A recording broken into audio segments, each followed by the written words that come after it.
నా స్కూలింగ్ అంతా నేను హైదరాబాద్లో భారతీయ విద్యాభవన్లో చేశాను. చెప్పే కదా మాది గోల బ్యాచ్ అని. మంజుల మేడం గారు అని ఉండేవారు. గట్టిగా 2 పీకి మమ్మల్ని డిసిప్లిన్ చేసేవారు.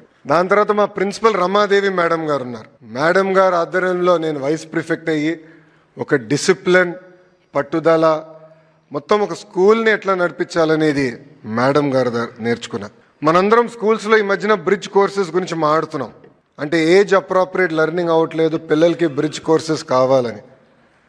I'm recipient of bridge course.